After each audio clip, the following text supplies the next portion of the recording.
Ele é líder espiritual e dono de uma emissora de televisão. Eu vou chamar o fundador da Igreja Universal do Reino de Deus, Edir Macedo.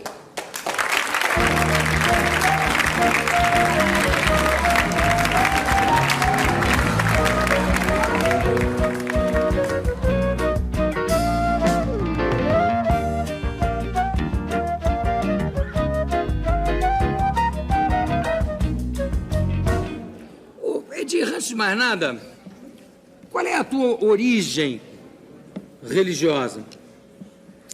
Católico. Você era católico, apostólico, romano? Católico, apostólico, romano. E quando é que te bateu assim de criar uma igreja própria? Bem, essa transformação não aconteceu da noite para o dia. Eu fui católico e um dia, como todo cidadão, todo ser humano que passa pelo poço, que chega no poço, no fundo do poço, eu precisei de uma ajuda. E eu fui na igreja católica e, entrando lá, eu vi aquele senhor morto, naquela pedra de mármore, Carrara, e umas velas e tal. E eu vi ali uma situação bem interessante, porque ele estava ali morto e eu não sabia se eu chorava, se eu pedia para ele, se pedia para mim.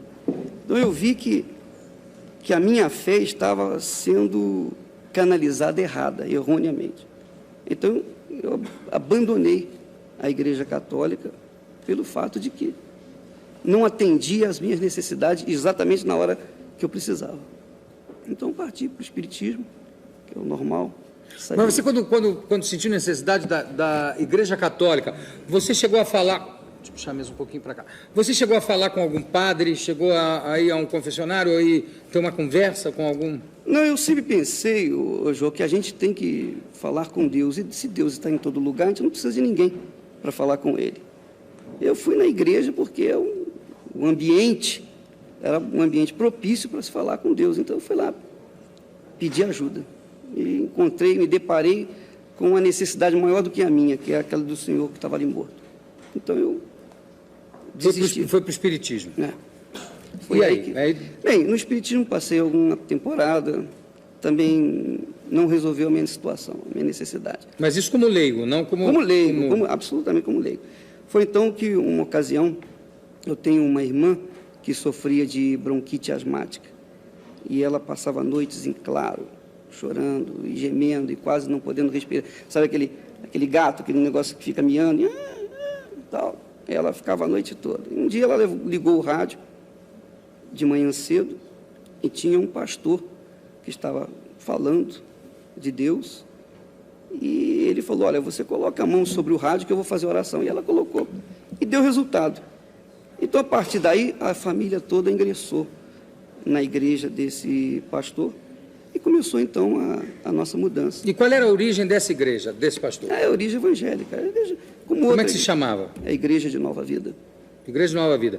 Que é considerada uma igreja protestante, não? É protestante. Chamada de protestante. A sua igreja também é chamada de... É, mesma coisa. Bom, aí depois que vocês ingressaram na Igreja da Vida, aí quando é que bateu, assim, a iluminação de você sair e fundar a sua própria igreja? Eu nunca pensei em fundar uma igreja. Eu jamais pensei isso. Eu sempre pensei em levar as pessoas uma experiência própria minha com Deus. Porque eu tive realmente um encontro com Ele, então eu queria levar essa experiência para as pessoas. E eu fui levando as pessoas, que eu fui comunicando. E 13 anos depois de ter me convertido, surgiram pessoas que começaram a se interessar pelo trabalho e começaram a ajudar, a auxiliar. Então aquilo foi naturalmente, foi uma coisa... Qual foi o primeiro local físico assim que você teve? Foi lá na Abolição, no Rio de Janeiro, lá uma antiga funerária. Uma antiga funerária? Quer dizer que eu estava ali Está no meio. No meio do caminho, né? Mais ou menos. Né? Já é um lugar intermediário. É isso aí. E quando é que você foi para os Estados Unidos? Porque a gente vai para Nova York, liga a televisão e você tem horários. Bispo Macedo está lá falando e está lá apresentando espetáculos de conversão, de cura, etc. Quando é que você saiu da funerária da abolição e foi para Nova York? Não, aí já faz... Isso foi... Quando nós começamos, foi em 77. A nossa saída para os Estados Unidos foi em 86. A BBC de Londres fez um trabalho sobre a Igreja Universal e passou lá nos Estados Unidos. E veio um pastor interessado, veio conhecer o nosso trabalho e nos convidou para começar esse mesmo tipo de trabalho, já que a gente lidava com pessoas drogadas, viciadas, pessoas já destruídas. Então, ele nos convidou para trabalhar em Nova York. Foi aí que nós começamos lá. Quer dizer, você começou participando de uma outra igreja lá em Nova York? Exatamente. E aí fundou a sua igreja em Nova York? Sim. Né? Foi exatamente isso. E o poder de cura, Edir, você tem realmente o dom da cura? Não. Ou é uma coisa assim do momento, da coletividade, etc? Não, eu não tenho o poder da cura, eu não sou, de forma nenhuma, curador. Quem tem o dom de cura é o Espírito Santo. Os dons pertencem a Deus. E Ele usa pessoas, assim como usou apóstolos, assim como usa pessoas hoje, e qualquer leigo. Mas você é um intermediário do Espírito Santo em casos de cura? Não, todas as pessoas que se entregam a Deus estão capacitadas para orarem para outras pessoas necessitadas e serem usadas por Deus. Não precisa ser pastor, não precisa ser bispo, não precisa ser nada. Pode ser um leigo, basta crer. Jesus disse, crê, tudo é possível àquele que crê. Então é você mesmo. Você falou em Jesus. Agora, a Igreja Universal, ela se apoia mais no Velho Testamento ou no Novo Testamento? Em ambos, em ambos. O Velho Testamento é a base do Novo Testamento. Nós nos apoiamos no Novo Testamento, mas o Velho Testamento faz parte da nossa no Velho Testamento você tem o Deus temor, né? Do temor. No Novo você tem o Deus do amor. Quer dizer, é uma mudança muito significativa aí. O Velho Testamento apresenta Deus de longe, falando com o homem de longe. Quando ele falou com Moisés, falou de longe. No Novo Testamento apresenta Deus junto do homem, Jesus andando junto do homem. E agora, depois da morte e ressurreição de Jesus, Deus apresenta dentro da gente. Então, Ele está já dentro da gente. Então, houve uma aproximação. O Velho Testamento houve uma escada, né? Uma escada. Até que Deus vem dentro da gente, vem dentro de cada um que crê nele. Não vem dentro de qualquer pessoa, mas daqueles que realmente creem nele. Você falou em Moisés, me lembra uma definição do meu amigo Nizam Guanais, que diz que para ele Moisés foi o maior corretor de imóveis da história, que ele conseguiu convencer um povo inteiro a atravessar um deserto durante 40 anos para ir mostrar um terreno. Todo mundo atrás. Você falou que não precisa ser... Qualquer leigo pode ter o poder da cura, quer dizer, ser intermediário do Espírito Santo. Não precisa ser um padre, não precisa ser um bispo. Por que o bispo Macedo? Quer dizer, por que a nomeação de bispo? Não, o bispo, ele é um administrador. Uma palavra bíblica, ele é um administrador espiritual. Então, a função dele, o pastor, ele lida com o povo, o bispo lida administrativamente com os pastores, com o clero religioso. E como eu ensino os pastores, eu sou professor, eu ensino, eu dirijo, eu tenho a minha função de pastor e de bispo, de fato e de direito, então eu sou um bispo. Não porque eu tenha me designado bispo, mas pela função. Pela função, não, pela coordenação do presbitério da igreja. Como é que cresceu nos Estados Unidos? Nos Estados Unidos, os pastores eletrônicos foram muito abalados no seu prestígio pelos escândalos, alguns escândalos sexuais e alguns escândalos financeiros que aconteceram. Até que ponto isso interferiu na tua igreja, lá nos Estados Unidos? Não interferiu em nada, porque nós sempre procuramos levar as pessoas a uma fé em Deus e a diferença da igreja eletrônica, desses pastores eletrônicos, é que eles usam a televisão para fazer a igreja das pessoas dentro de casa. E nós não, trabalhamos com as pessoas tete a tete, face a face. Mas mesmo dentro de casa, quer dizer, tem milhares de pessoas assistindo sempre, né? Em locais enormes. Sim, eles assistem, mas o pastor está atrás das câmeras. Quem tem que estar atrás das câmeras são os artistas, e não o pastor. O pastor tem que estar junto das ovelhas. Os artistas têm que estar na frente das câmeras, aliás. Exato, ou na frente das câmeras. Na frente. Mas o pastor ele tem que estar junto com as ovelhas. Tem que estar ali coladinho. Não, mas também você sabe que tem artistas atrás das câmeras. Você vê, se não houver artistas atrás das câmeras, os artistas que não aparecem. Nós temos até um artista mesmo aqui atrás da câmera, que é o Ed Murphy, que está ali atrás daquela câmera, que é o famosíssimo cameraman, que está todo encolhidinho ali, para não aparecer, mas não adianta, Ed, você tem que...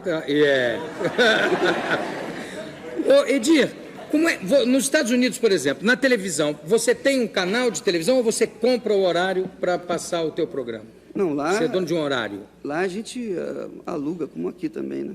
Há um aluguel de tempo. Nós compramos o horário. Mas aqui vocês compraram a TV Record? Nós compramos. A igreja adquiriu.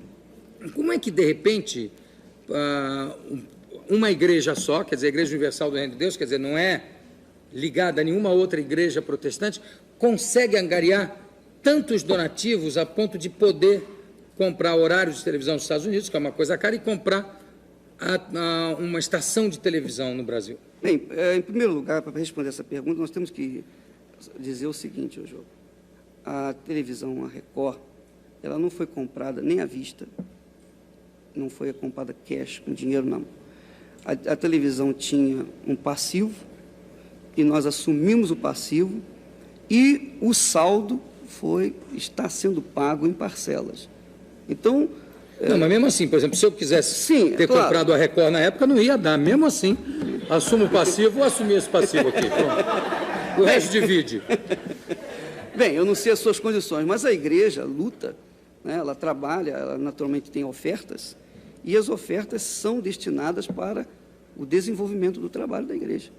Com isso, a igreja foi afetada pelo Plano Collor? O Plano Collor chegou a bloquear parte dos rendimentos não, porque, da igreja? Porque o que... Os rendimentos da igreja ficam lá fora. Boa sua pergunta.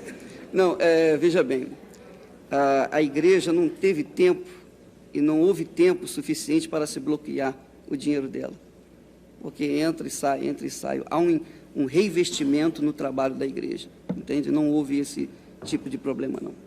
Quer dizer, esse dinheiro é um capital de giro que está sempre... Está sempre funcionando. Circulando. Circulando.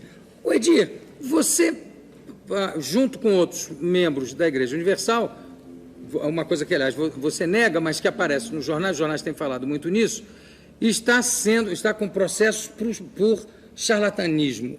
Isso é verdade ou é mentira? Não existe... O que há de verdade nisso e o que há de... Não existe nenhum processo contra nós. Existe, sim, um trabalho de alguns segmentos da sociedade que procuram ou tentam deteriorar a minha imagem ou o trabalho da Igreja Universal do Reino de Deus. É justamente é apenas isso. E por que acontece isso, Edir? Porque, veja bem, João, você imagina, todo mundo que põe a cabeça de lá de fora, logo tem que se preparar para levar a flechada, né? Todos os grandes homens que começaram a desenvolver, a fazer um trabalho, eles tiveram esse tipo de problema que eu estou enfrentando atualmente. Apenas uma questão de inveja, né? De alguns segmentos da sociedade. Outra coisa, não teve algum caso, parece que foi noticiado, que teve caso de cura de aidético através da Igreja Universal do Reino de Deus. Uhum. É verdade isso? É verdade, sim. É um caso de cura comprovada? É verdade. Por que vocês estão rindo? Por quê? Hein? Ora essa.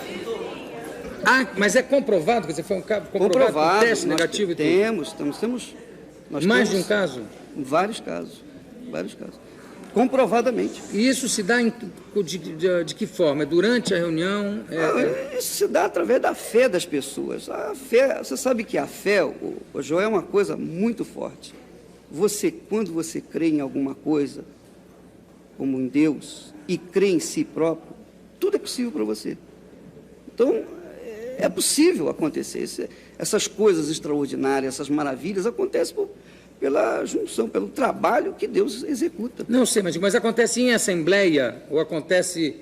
A pessoa depois é que vem comunicar que estava... Exatamente. Isso é assembleia. Depois é que eles aparecem e comunicam, né? Vêm com exames, etc., mostrando, atestando. E a gente vai comprovar com os médicos para ver se realmente foi. Para não ver se é mentira, né? Às vezes a pessoa pode aparecer. E para terminar, eu queria te perguntar o seguinte, Edir, em relação à televisão, qual é até que parte há uma interferência da igreja na programação da televisão? Como é que você administra isso? Bom, a televisão, nós temos um programa, nós abrimos a programação e fechamos a programação. Durante a programação inteira, ela está voltada apenas para o próprio trabalho da televisão. Então, a igreja não tem ingerência nenhuma nesse aspecto, na produção, absolutamente. E vocês pretendem se expandir, ou quer dizer, comprar outras... transformar a Record numa rede maior? Hoje já é uma rede, ela já está com satélite para todo o Brasil. A rede já é. E estamos trabalhando para ela crescer, né? Tá bom. Bispo Edir Macedo, muito obrigado pela sua presença. Daqui a pouco a gente volta.